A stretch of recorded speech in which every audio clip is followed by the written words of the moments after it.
vous verrez qu'il y a des petites divergences entre nous, ce qui montre bien que nous ne sommes pas des compères, mais bien des amis. Il y a des techniques qui peuvent changer d'une maison à l'autre, et on va en parler très ouvertement.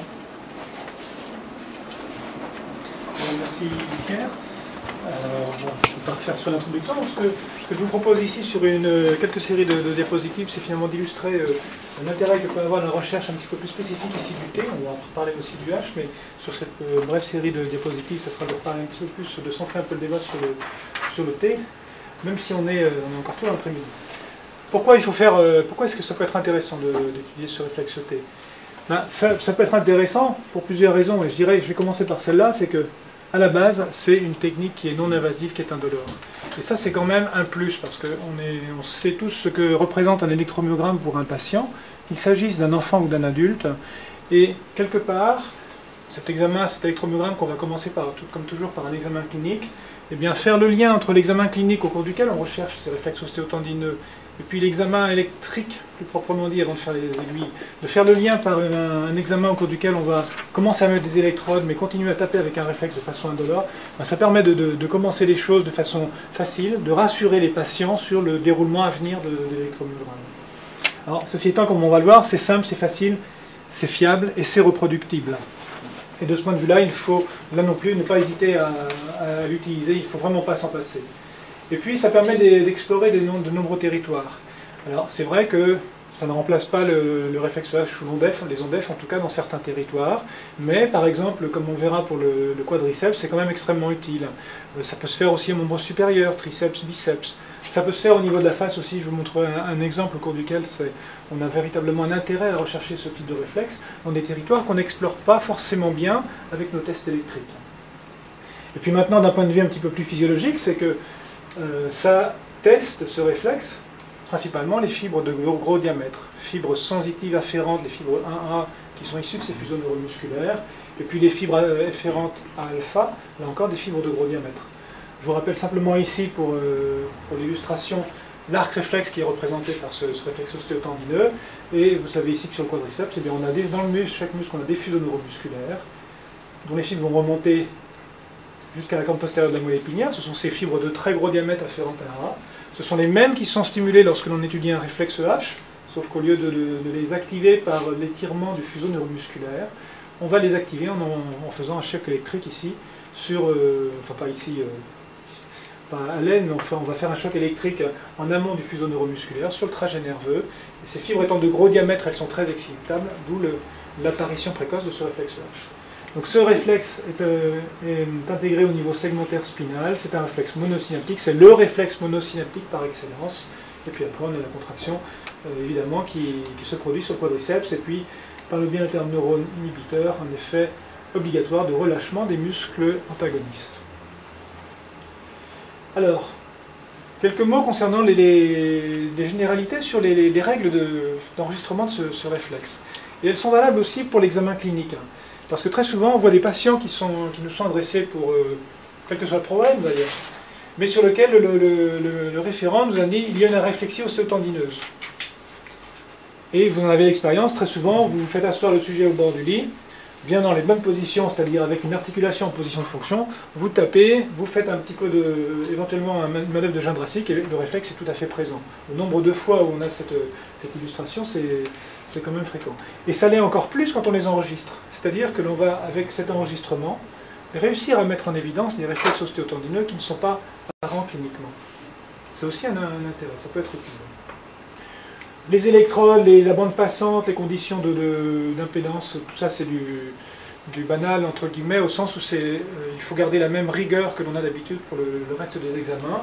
Et utiliser des électrodes, alors 40 mm², ce sera standard, plus petite pour les enfants évidemment. L'impédance, une impédance basse, là encore, on reste dans des notions standards. Se rappeler surtout d'avoir une impédance homogène, plus que des gros écarts d'impédance. La bande passante n'a rien que de très classique. Et puis là, on va commencer à diverger un petit peu entre Pierre et l'école nantaise, au sens où dans la façon d'enregistrer, je dirais que nous avons tendance à privilégier l'obtention de réponses en cascade, c'est-à-dire d'avoir véritablement 5-6 réponses successives sur l'écran, et de façon à avoir une idée qu'on va considérer comme précise du départ de la réponse, qui va nous servir à mesurer la latence, alors que Pierre pourra avoir comme... Tout moins pour les normes, moi j'utilise les normes moyennées, mais j'utilise aussi la méthode en cascade, j'utilise les deux méthodes, mais les normes qui sont là sont des normes moyennées, un peu à la manière du clinicien, qui sait très bien, s'asseyant en face d'un patient, qu'en frappant itérativement le réflexe rotulien, un coup il l'a très fort, un coup il l'a moins fort, on fait tous ensemble, enfin le même effort pour avoir des réponses homogènes, reproductibles, mais il y a des variations d'un coup à l'autre. D'autre part, et ça on peut en parler pour le marteau à réflexe, il y a une petite inertie, le déclenchement n'est pas tout aussi précis qu'une stimulation électrique. Et finalement, lorsqu'on moyenne des réponses, c'est un peu la même chose que ce que fait le clinicien qui a dit « en moyenne quand même, j'ai vu à peu près comment étaient les réponses rotuliennes de cette personne », surtout quand il y a une asymétrie de vivacité. Mais autrement, c'est pas, je ne considère pas que ça soit quelque chose de décisif. En fait, moi je rebondirais en disant que j'ai les mêmes arguments que toi pour dire qu'il faut faire une cascade plus qu'une moyenne. C'est-à-dire qu'on en fait 6. Voilà. Il y en a un coup, on va taper un peu plus fort, et pour une raison X ou Y, que ce soit lié au sujet, lié au marteau, la réponse est un petit peu plus précoce. Voilà. On en a 4 ensuite qui sont bien homogènes, et puis une 5e qui est plus lente pour notre région. Si on les a en cascade, ces 6 réponses, on va dire, bon allez, la première je l'élimine parce qu'il y a quelque chose qui n'allait pas, la dernière pareil, il y en a 4 alignés, pour moi c'est la réponse. Si on les moyenne, ces réponses, et si on amplifie le signal, on aura la latence du début de la plus courte, qui risque d'apparaître. Oui, enfin en pratique ça se noie un peu dans le Moyen-Âge, mais bon, c'est un point de vue divergent, qui n'est pas très grave, on verra, parce que pour beaucoup de résultats, on a des résultats semblables. Et puis on se rend compte que finalement, bon, le degré de précision est suffisant dans ce qu'on enregistre, par rapport à une normalité ou une anormalité de vitesse. Alors le point important, c'est finalement l'outil technique que l'on va utiliser. Bon, on pourra reparler de différents types de marteaux qui existent. Là, je vous illustre un petit peu un marteau qu'on avait développé à Nantes, qui était avec une petite masselotte à l'intérieur du manche. Et chaque fois que l'on tapait, la masselotte entrait en contact et faisait contact avec les parois du manche et activait l'appareil de MG. Ceci étant, il y a une certaine inertie qui se chiffre en quelques millisecondes, 2, 3 ou 4 millisecondes suivant les appareils.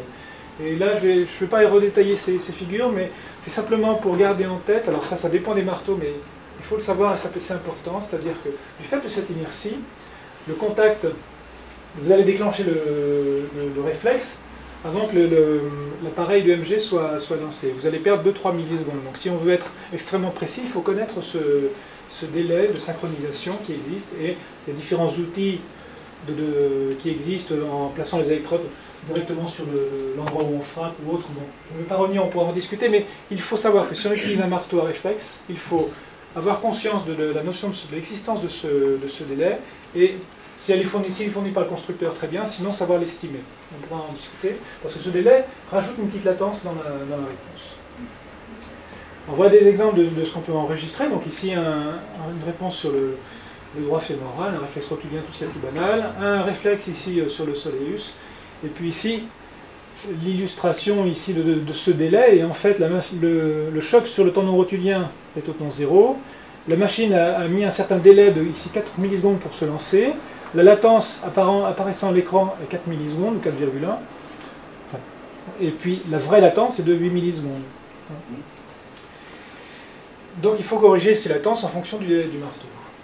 Même chose pour la réponse sur le solaire. Alors, avant d'en venir aux valeurs normales et à l'établissement de ces valeurs normales ou la façon dont on va interpréter les réponses, se rappeler, là encore, toujours dans ce côté d'une certaine rigueur méthodologique, que les réponses peuvent dépendre de plusieurs facteurs. Ils vont dépendre de la position de l'articulation, ça on en a dit un mot tout à l'heure. Toujours garder la position dite de fonction, hein, donc jambes fléchies à 90 degrés sur la cuisse pour le rotulien, même chose 90 degrés pour la cheville. Si on tape aux membres supérieurs, c'est pareil, toujours à 90 degrés. C'est dans ces conditions-là on va avoir les meilleurs réflexes. C'est la même raison qui fait que lorsque vous examinez un sujet qui est allongé, vous allez pour remonter un petit peu la jambe, vous avez quand même moins de chances de l'obtenir que dans une position assise, jambe pendante. Les autres paramètres, je vais y revenir dans un instant avec des diapositives, simplement pour rappeler aussi que la force de frappe va être importante et il faut garder une certaine homogénéité à notre force de frappe, et à l'usage, ça n'est vraiment pas un problème. Si on frappe comme une brute, on aura des réponses plus rapides. Si on fait un petit contact, ça sera plus lent, mais bon, c'est pas un problème, on arrive à être assez régulier. Ici, pour illustrer l'angulation du genou, vous voyez les différents types de réponses qui peuvent être obtenues suivant que la jambe est un petit peu plus fléchie ou moins par rapport à la cuisse. Et vous voyez que, bon, en dehors de ces deux réponses-là, ne sont pas tout à fait les mêmes, hein. On a toujours un petit décalage dans les latences, mais ça peut influencer aussi sur la morphologie et l'amplitude du réflexe. Et on voit très bien ici qu'on obtient ces meilleures réponses lorsque la jambe est demi-fléchie ou un petit peu plus. La position de l'électrode aussi est importante, et là encore, cette position en fonction du muscle, d'ailleurs qu'on va tester ici si on considère le quadriceps et ses différents chefs, il y aura une certaine rigueur méthodologique, là encore, à utiliser des positions bien reproductibles et faciles à identifier. On pourra voir tout à l'heure, mais en fait les positions des électrodes pour ce qui est du quadriceps, c'est simplement une certaine position, on va en reparler, mi-chemin entre la rotule et puis l'igni iliaque antéro-supérieur, et puis la référence après placée à mi-chemin entre les deux électrodes. Le tonus musculaire. Ça c'est pareil, on sait bien que le tonus musculaire joue un rôle important dans ces réflexes. Je l'ai illustré tout à l'heure avec l'arc réflexe sur lequel vous aviez cette flèche descendant des centres nerveux supérieurs là, en rouge et qui indiquait la présence de ces voies pyramidales et autres extra-pyramidales. On connaît tous la manœuvre de Jindřišek qui consiste à serrer les mains très brutalement et qui va activer la réticulée et prédépolariser en quelque sorte nos motoneurones au niveau spilo. Ce qu'il faut se rappeler, c'est en gros la séquence, c'est-à-dire que il y a un certain délai pour que cette réponse de cette manœuvre de Jindřišek puisse être efficace et puisse faciliter la réponse. Et ce délai est dans les meilleures conditions de 300 millisecondes. Alors, il est évident qu'on ne va pas avoir un chronomètre pour déclencher 300 millisecondes et taper, mais là encore, un petit peu d'habitude. Il faut surtout, quand on se sert de la manœuvre de Jindřišek pour faciliter une réponse, il ne faut surtout pas y aller trop vite. C'est-à-dire, on fait serrer, on attend un petit peu et on tape. Si vous tapez en même temps, ça ne marchera pas. Et finalement, ça montre aussi qu'en fonction d'autres circonstances inhérentes au patient par lui-même, eh bien on peut avoir hyporéflexie ou hyperréflexie en fonction de ce tonus. Les territoires communément explorés par ces réflexes T, le plus classique, le quadriceps, avec des électrodes que l'on va placer sur le droit fémoral avec comme point de repère, on va en reparler après le côté technique, on va en reparler même pour les autres aussi, mais donc c'est distance entre l'épine iliaque antéro-supérieure et la rotule. Au membre inférieur, on va faire de la même façon le triceps sural, le solaire. Au membre supérieur, on a accès très facilement au biceps, au triceps et au fléchisseur radial du quart. Et puis quant au masséter, il est là encore extrêmement facile à enregistrer avec simplement deux électrodes posées sur le muscle, une électrode sur le muscle, une sur l'angle de la mâchoire en référence. On tape, comme on peut le faire ici sur le menton, comme vous savez faire. Donc, tous ces territoires sont explorés, et puis après, en fait, on arrive à des valeurs normales. Alors, Pierre va vous communiquer des valeurs normales qu'il a effectuées, qui ne seront pas forcément tout à fait les mêmes, mais l'idée est la même. Oui, exactement. L'idée, en fait, voilà. L'idée, les normes de la maison. Regardez ici, c'est vous allez obtenir quand vous me... Je vais tirer 10, j'espère qu'on va être dans les... Merci. Et donc on a développé des abacs qui vont nous permettre, en fonction de la taille du sujet Il en reste encore. et de la latence de la réponse, latence corrigée en fonction de ce délai de synchronisation, d'avoir une idée de la vitesse de conduction nerveuse sur ce trajet inférent ou efférent. Alors ça passe par des formules. On va regarder cette ligne ici. On va regarder cette ligne ici concernant le droit fémoral. Et donc, lorsque l'on fait ce test sur un sujet, donc on a une latence d'environ 20 millisecondes. Et si on prend une formule qui est la taille du sujet multipliée par un facteur de pondération, qui est ici de 0,8, divisé par cette latence, on obtient une vitesse de conduction nerveuse en mètres par seconde. Et en gros, si on prend un sujet donc, qui fait 1m80, donc on exprime la taille en millimètres, on l'exprime en centimètres, on multiplie par 8, on divise par la latence et on obtient une vitesse en mètres par seconde. Et là, véritablement, ça marche très bien. Ces ABAC, donc les coefficients sont dépendants, sont variables en fonction des territoires explorés. Ce ne sont pas les mêmes coefficients selon les lieux, mais la formule est la même de façon générale. C'est le coefficient que multiplie la taille divisé par la latence.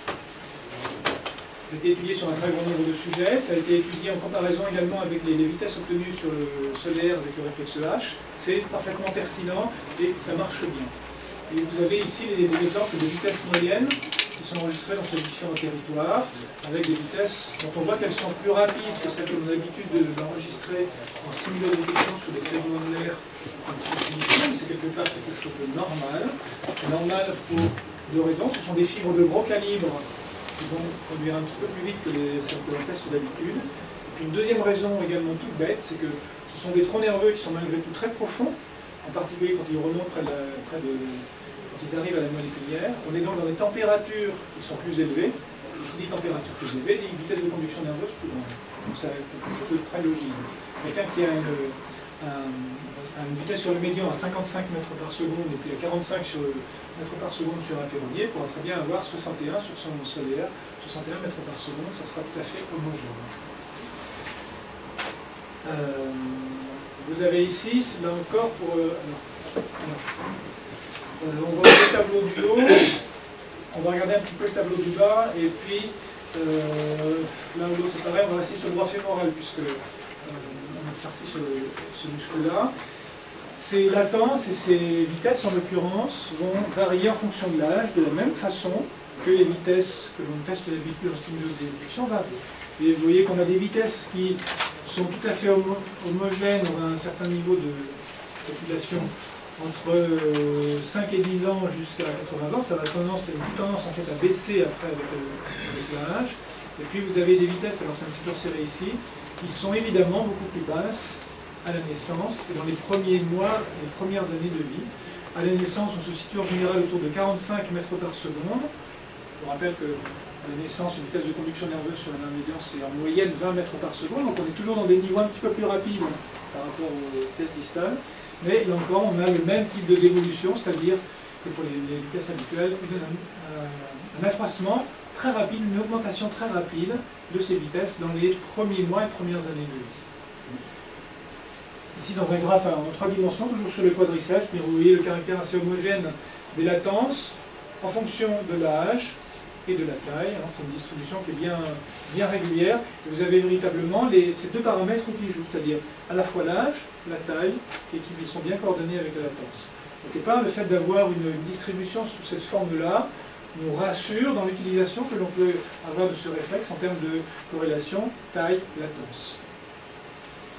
Et puis maintenant, pour finir, parce que là je suis presque au bout de ce que je voulais vous présenter dans un premier temps, eh bien, les applications, eh bien, comme je vous le disais et comme le disait Pierre aussi, cet examen est complètement indolore, cette partie de l'examen est complètement indolore, donc il ne faut pas s'en priver.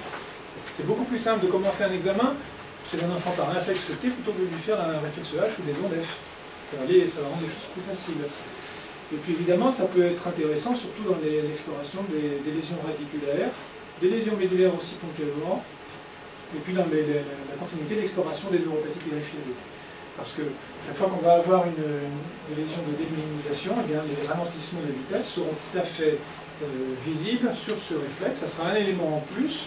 Ça vous évitera peut-être de faire un autre nerf, un autre tronc nerveux en complément pour mettre en évidence une diminution de ces vitesses. Et puis juste comme je vous parlais du réflexe du masséter à toute facilitation que j'ai vu il y a une dizaine de jours, j'en profite parce que c'est quelque part l'illustration de l'intérêt de ce réflexe, là où d'habitude on n'a pas forcément d'outils pour tester les voies nerveuses motrices, en l'occurrence du sein du trijumeau. C'est une dame de 39 ans qui a opéré d'un méningiome de l'angle ponto-cérébelleux en 2004. Et on a gardé des séquelles assez importantes puisqu'elle a une hémiplégie droite, le roulement dans une parésie faciale gauche, et une limitation de l'ouverture buccale.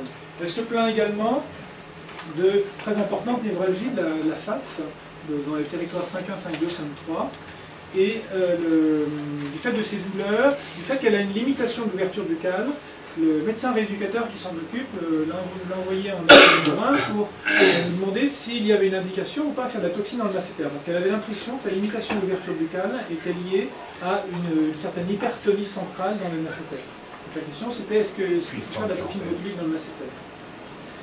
Et donc j'ai enregistré pas uniquement, mais j'ai enregistré cette réponse T sur le masséter. Vous avez ici la réponse à droite qui est parfaitement bien formée. Là, vous voyez le caractère à peu près reproductif. Vous avez 3 réponses identiques et une 4e un petit peu décalée. Ça illustre un petit peu ce qu'on disait tout à l'heure.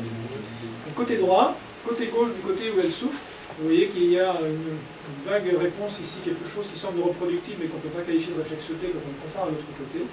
Donc là, on a véritablement une illustration qu'il y a une certaine interruption de l'arc réflexe dans ce masséter, donc sur le versant moteur du trijumeau.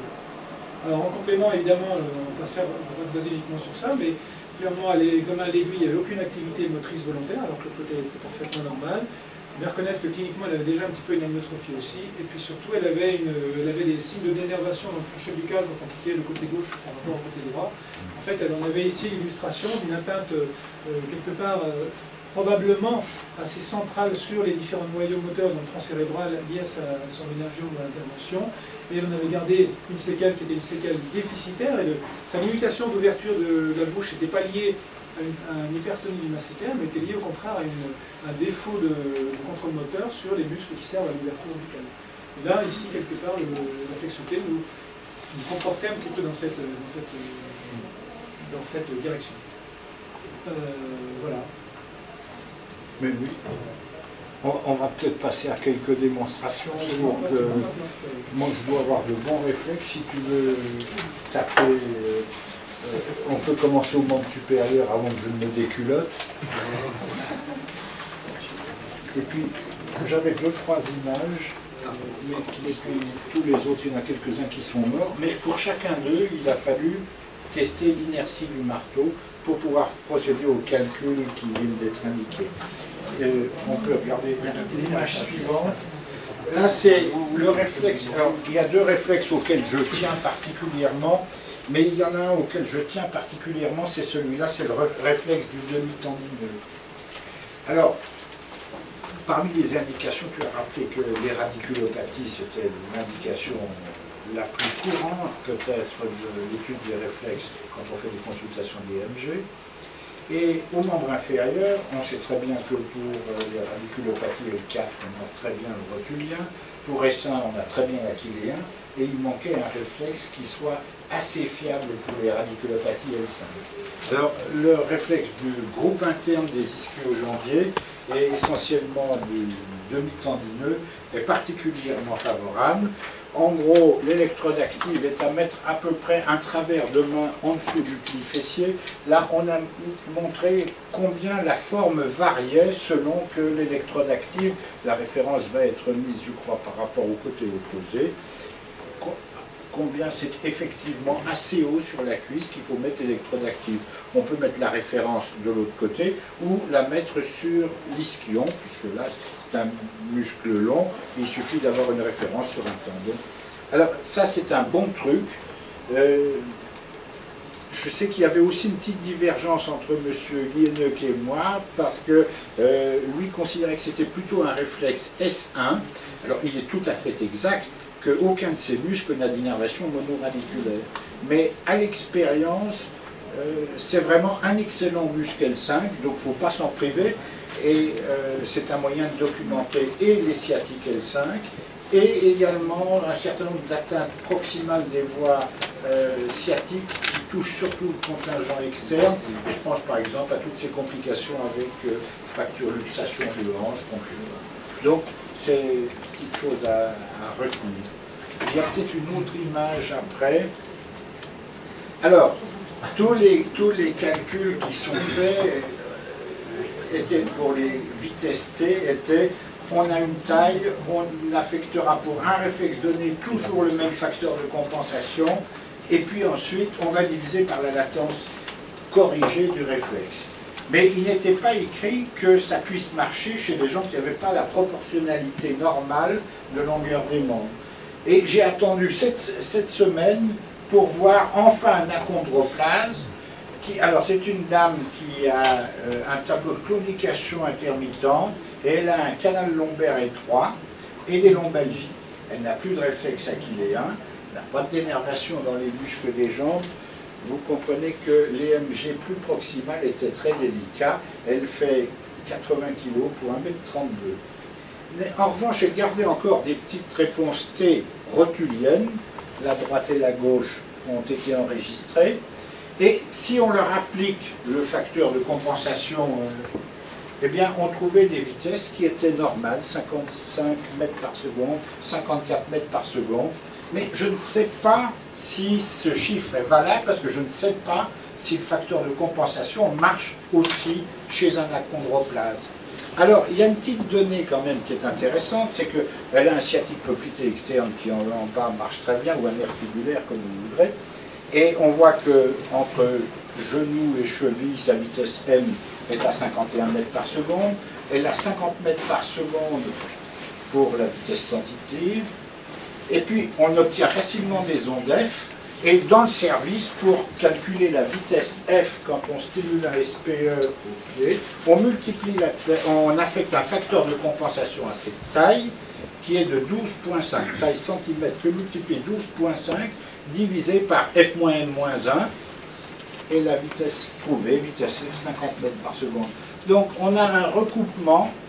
Je ne sais pas comment Yann, parce qu'il était impossible de connaître la longueur réelle du trajet réflexe. Et bon, il se trouve que là, ça semblait se recouper.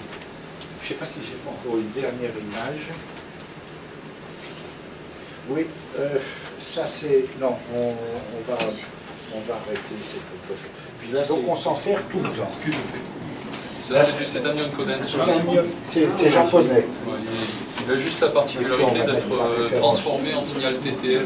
Enfin, c'est pas montré dans des détails techniques. C'est ce qui est utilisé par exemple pour un style magnétique.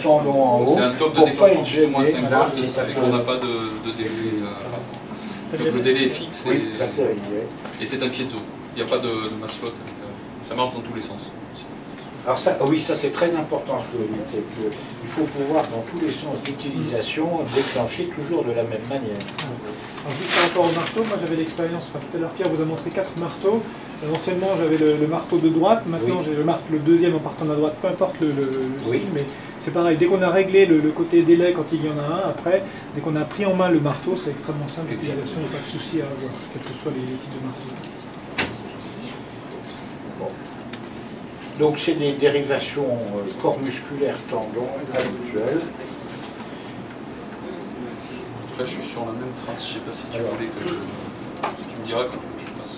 Ah, oui, alors à base de temps, peut-être changer. Je suis dans les tous qui... Ouais, à droite.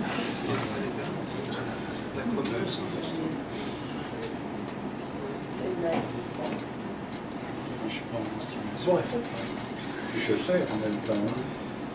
Vas-y. encore un peu là. Je ne change pas. Parce que j'ai mis le corps dessus. Juste parce que j'ai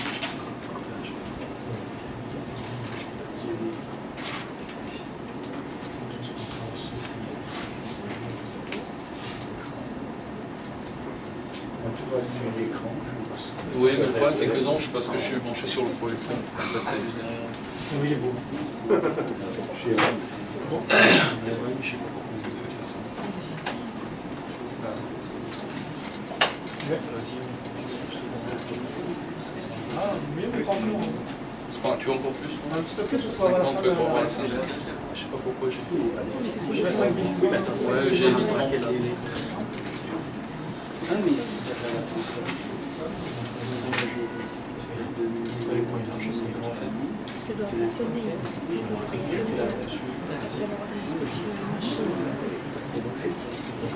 On va voir plusieurs questions. Ouais.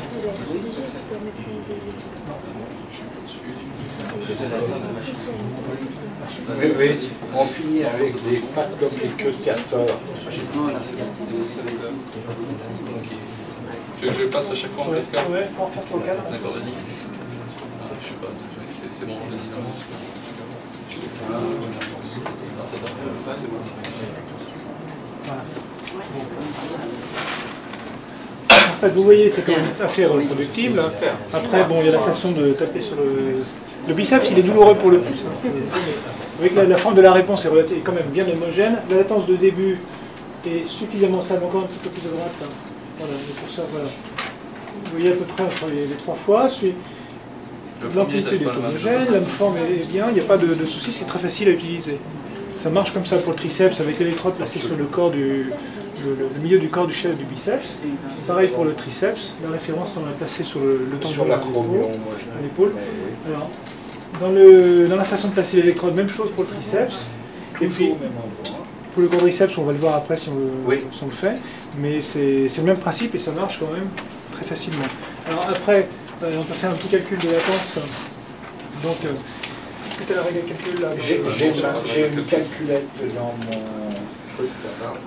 J'ai pas de règle à calcul, mais par contre. Pourtant, j'ai dans le portable de mon mail. Ah bah oui, sinon sur la clé, je dois avoir un petit programme. Parce que nous, on a implémenté sur un petit programme Excel qui est sur les Vikings. Et on n'a plus qu'à rentrer la taille du sujet. Il y a une cellule où on a rentré l'inertie du marteau. On a aussi l'envergure, parce que dans certains cas, les gens n'ont pas les bras que laisse supposer une taille. Et puis la 1m75. Enfin, je faisais. Alors, ce qui compte, c'est la taille du service militaire. Ah, voilà, c'est très important. Ça, c'est aussi important à souligner. C'est-à-dire que fois qu'on va voir quelqu'un qui va avoir 60. il n'y a pas de déplacement, donc alors, et ça marche de façon avec des petits chocs. Ça fait une vitesse, hein. 58,3333 mètres par seconde. 2 décimales, d'accord, ben, bon, c'est très bien. C'est une très très bonne vitesse. Oui, on a eu peur au début parce que la réponse est très tardive pour le exactement, pour Charcot-Marie-Tous, mais là ça va. Alors, bon, pour le tricipital, je trouve que c'est un réflexe qui est plus difficile parce que la distance, l'arc réflexe est beaucoup plus court que pour des réflexes plus distaux. C'est comme toujours, les mesures de vitesse sont toujours plus précises quand il y a de grandes longueurs, de grandes distances. C'est beaucoup plus précis et reproductible, par exemple pour un solaire. Et pour le triceps, c'est particulièrement difficile. C'est un muscle très complexe, son nom l'indique, il est triceps. Il faut vraiment se mettre sur la longue portion et la référence en haut. Mais sinon, le résultat est du même ordre. Mais je le trouve un peu moins valable. Alors, il y a peut-être un qui pose problème qu'on peut peut-être voir. C'est pour le réflexe du fléchisseur. Oui. Bon, le réflexe du brachioradial ne pose pas de problème, c'est habituel. On met l'électrode active en général sur le pied du coude, et puis l'électrode de référence, du moins c'est comme ça qu'on procède à Dijon, l'électrode de référence 3-4 cm plus bas. En ce qui concerne le fléchisseur des doigts, je ne sais pas si on fait la même chose. Mais là, nous, on fait quelque chose qui n'est plus strictement un réflexe tendineux habituel. C'est que on met l'électrode active ici, la référence sur le tendon, et pour avoir essentiellement le fléchisseur des doigts et non pas les fléchisseurs du carque, alors on met le doigt de l'examinateur ici, sur les doigts maintenus en crochet, et on percute sur le doigt. Je ne sais pas si c'est ce que vous faites ou pas. Non, moi je percute sur le tendon. L'électrode de référence un petit peu plus haut, je percute sur le tendon, mais pourquoi pas. Sachant que quand on fait comme ça, on risque d'avoir des latences un peu plus courtes. Alors, on n'a pas tout à fait les mêmes latences, c'est important de savoir. Là, on est sur un muscle qui n'est plus au repos, on a une certaine facilitation, et qui dit facilitation, on va dire... oui, mais là, on demande aux gens de garder, peu importe, pas de façon active, mais de garder les doigts comme ça, mais sans qu'il y ait beaucoup de tonus. D'ailleurs, on s'en rend compte, c'est qu'on n'entend pas tellement de bruit pour le faire. Et alors cette méthode-là se retrouve au membre inférieur pour la recherche du réflexe dit achilléen. Alors j'ai abandonné la méthode du réflexe achilléen classique après une lecture des auteurs écossais. Alors je pense que ça peut être intéressant de montrer après. Oui, voilà, exactement. Donc là on est sur des tendons, et puis en gros, ça, on le met au milieu. Toujours pareil, essayons de mettre toujours les électrodes au même endroit. Et puis voilà. Je sais pas si ça marche.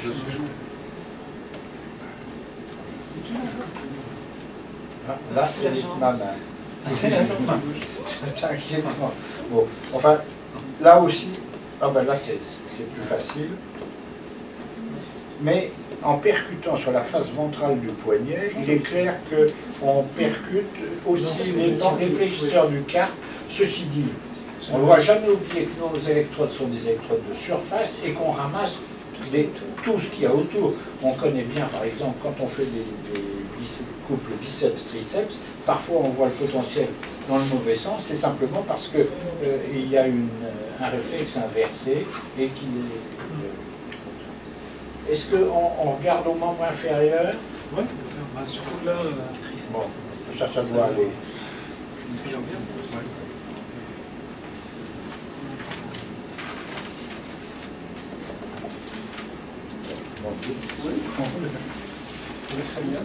Oui. Mais ça, c'est un bon souvenir de... Pour les abducteurs, alors, pour les abducteurs, c'est à la face interne de la cuisse. C'est très facile et curieusement, il est très reproductible.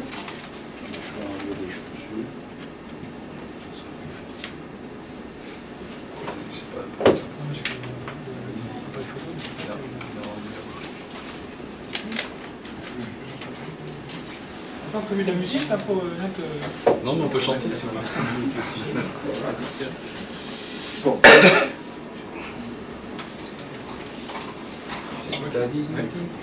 Bon. Oui. C'est pas ça. Quand même. Merci. Alors, en gros, l'électrode active, voilà, au milieu, et puis il y a quand il roule sur, voilà. Voilà. Et puis l'autre, ici, à peu près à mi-chemin entre les deux. Voilà.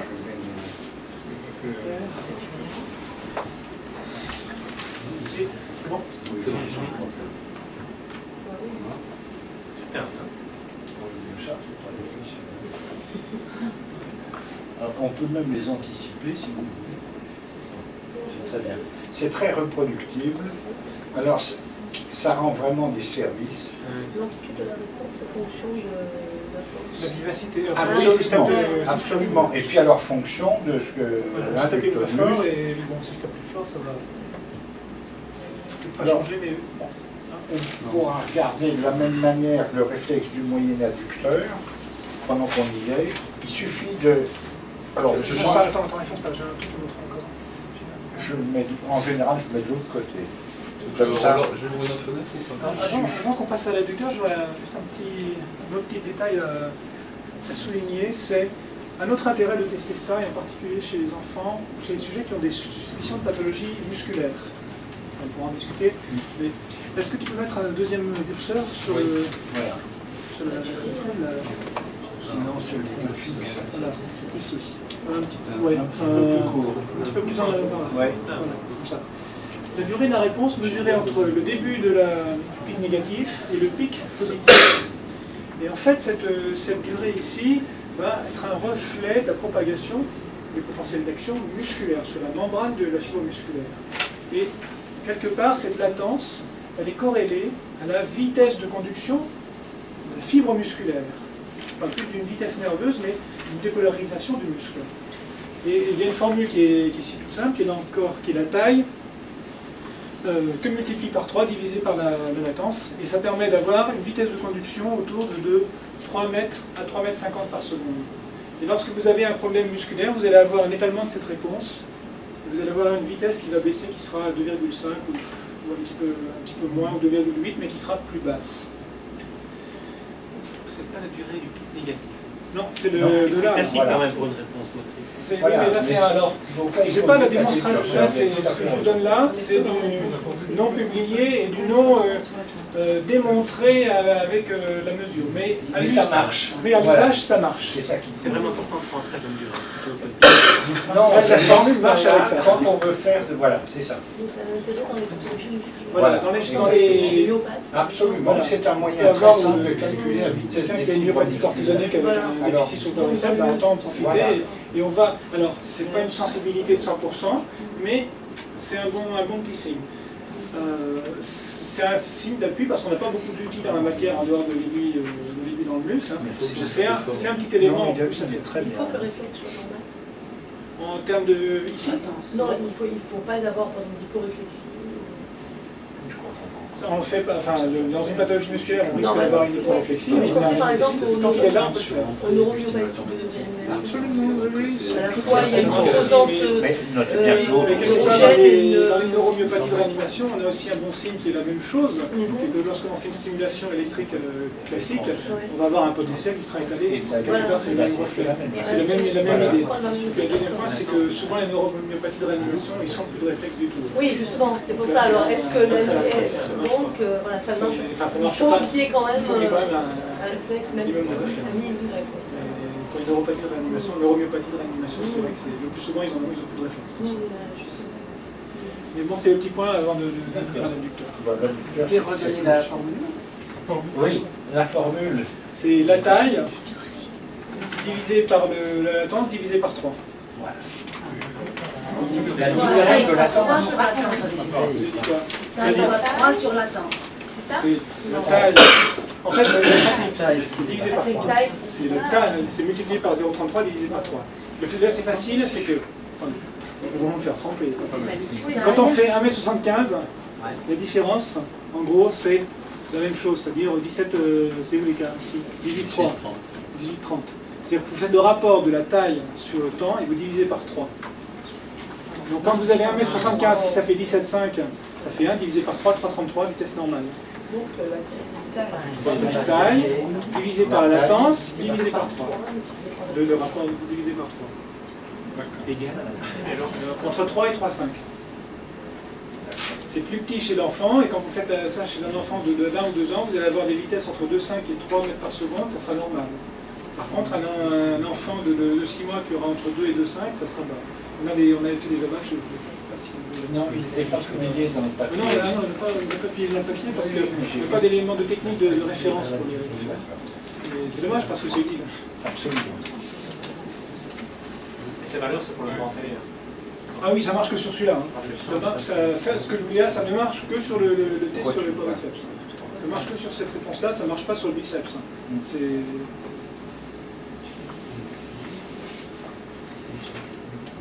Bon, pour celui-là, qui est plutôt type L3, hein, c'est comme ça qu'on le considère, on percute sur la main de l'examinateur. Sur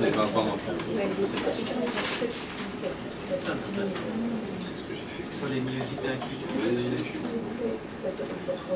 Je vais avancer par contre. Michel, c'est que tu vois la moitié de l'écran. Attends, je vais appuyer sur le menu.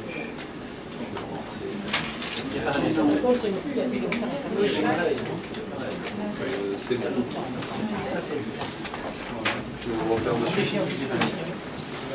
Mais je sais pas pourquoi j'ai pas. C'est pas toujours la base de temps. Oui, non, justement, mais je sais plus. Tu veux que je change la base de temps aussi ou juste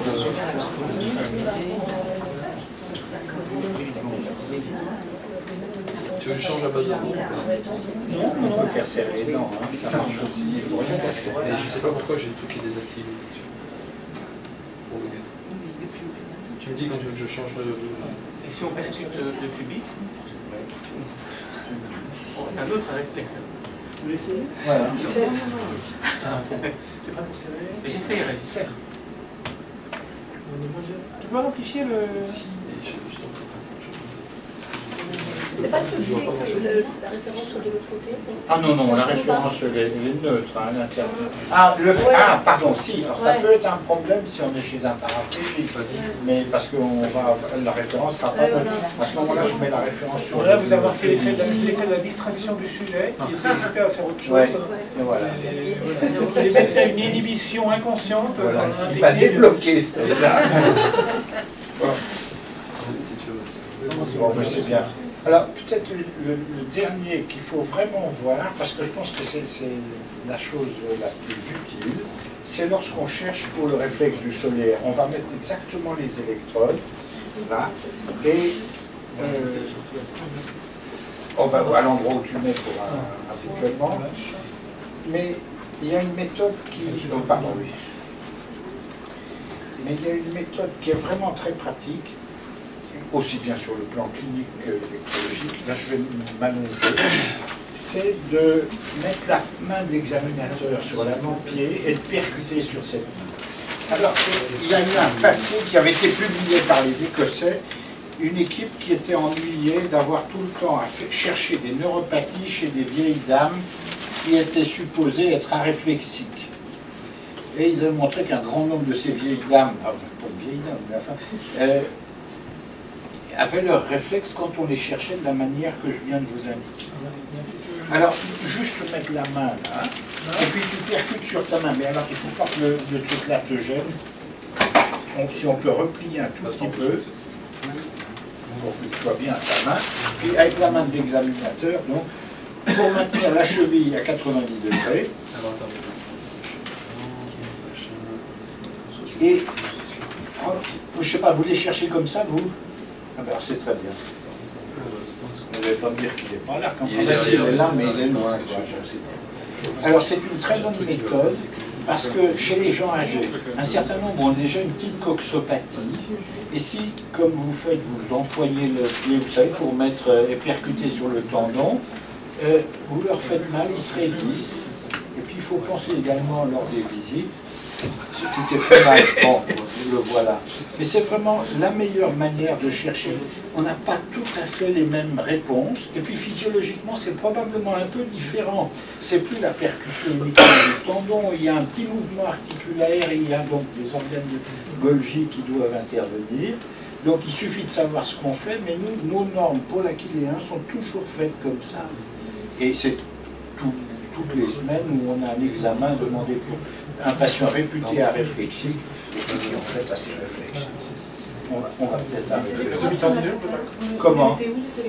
Ben, pour le masséter, moi je mets, oui, mais je mets la référence sur l'apophyse zygomatique et puis l'électrode active sur le muscle. Là, vous avez cassé les dents et vous sentez. Et vous percutez où? Ici, là. Comment? Sur le doigt, et on percute sur le doigt, mais comme vous faites en clinique.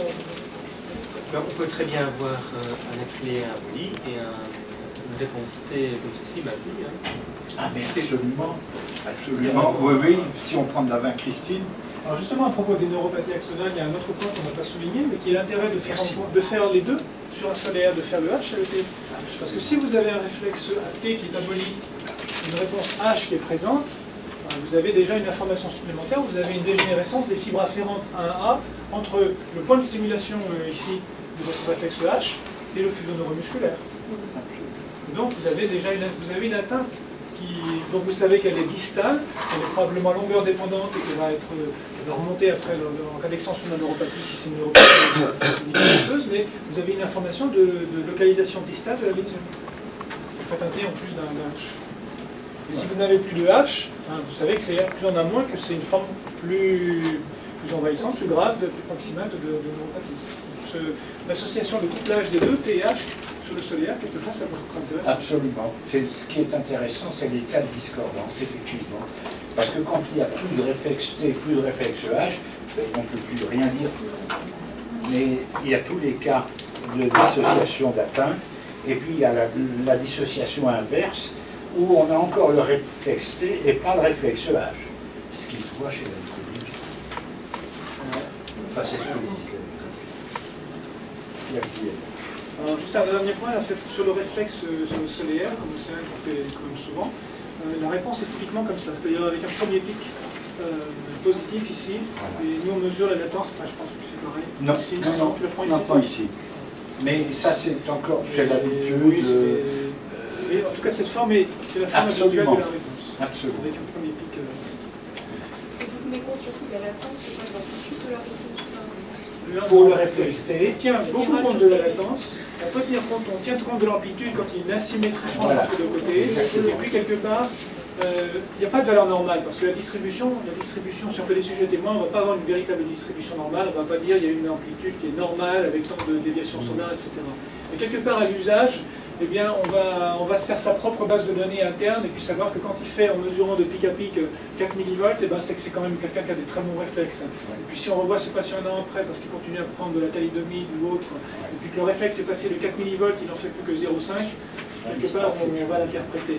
Donc c'est quand même très reproductible d'un coup sur l'autre, avec la réserve des facteurs de variation dont on a parlé tout à l'heure, mais c'est quand même très reproductible, et même l'amplitude peut être utilisée comme ça en interne sur un sujet, en différence droite-gauche et puis d'un examen sur l'autre.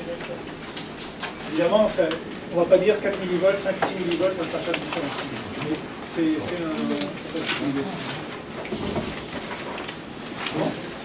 on ne voulait pas parler du H, mais c'est vrai qu'on se centre un petit peu plus sur le T, qui était quelque chose qui est moins courant. Le H, à peu près, bon, on peut imaginer que tout le monde a une bonne pratique. Le T, c'est encore plus facile. Merci beaucoup. Merci.